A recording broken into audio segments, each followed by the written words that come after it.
What's up everyone? Welcome to Program Your Remote.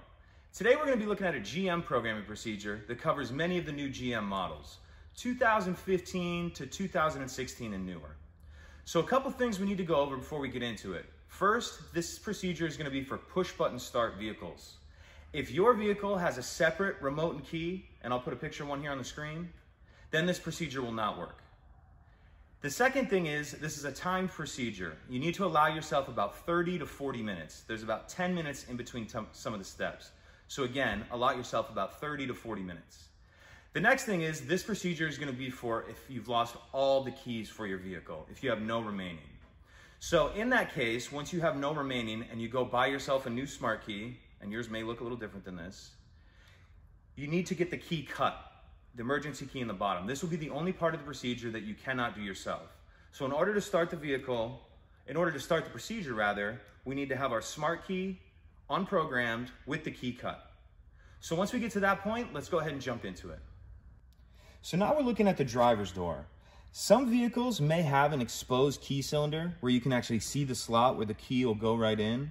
But on some vehicles, you're gonna have the key cylinder cap, such as this. So we need to remove that.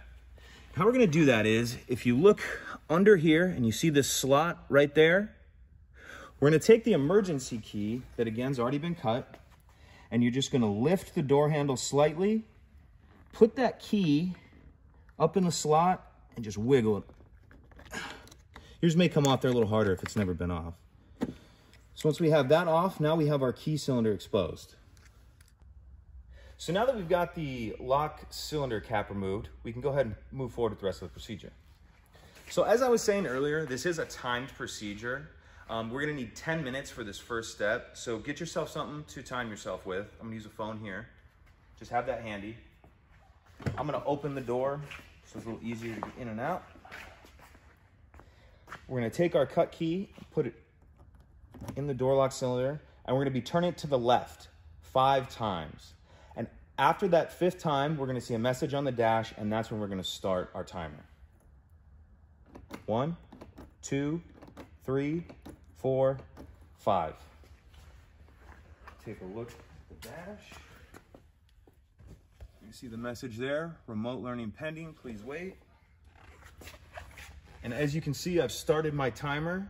It takes 10 minutes for this step, so I'll check back in when we get close to that 10 minutes. So now we've hit our 10-minute mark. If your dash isn't lit up, you can go ahead and close, open the door. Now you're gonna see the message here. Press engine start button to learn. So we're gonna go ahead and press the start button. And now we need to reset our timer for another 10 minutes. And we'll check back in when we get close to time. So now we've hit our 10-minute mark for the second time, and we're gonna repeat the previous step exactly. I'm gonna close and open this door just to get the light on the dash. And you'll see the message on there again. So we'll go ahead and press the start button. And then we're going to reset our timer. And we'll see you in 10 minutes. So now we've reached our 3rd and final 10-minute mark. So we're gonna go ahead and close and open the door just to light up the dash. And we're gonna go ahead and press the stop start button. Now you may or not be able to see there, it says ready for remote 1.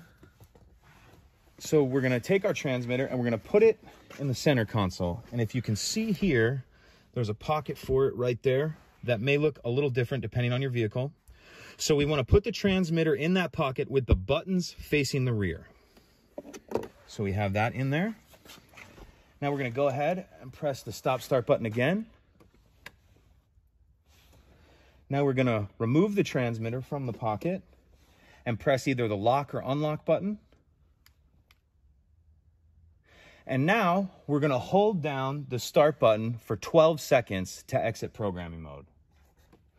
1, 2, 3, 4, 5, 6, 7, 8, 9, 10, 11, 12. So now let's test the remote. That's a working remote. So we just finished up with the procedure. There was quite a few steps there. If you guys have any questions or anything, let me know in the comment section below. If you could take a minute to like the video and subscribe, helps us out, helps the channel out, and I'd appreciate it. Thank you.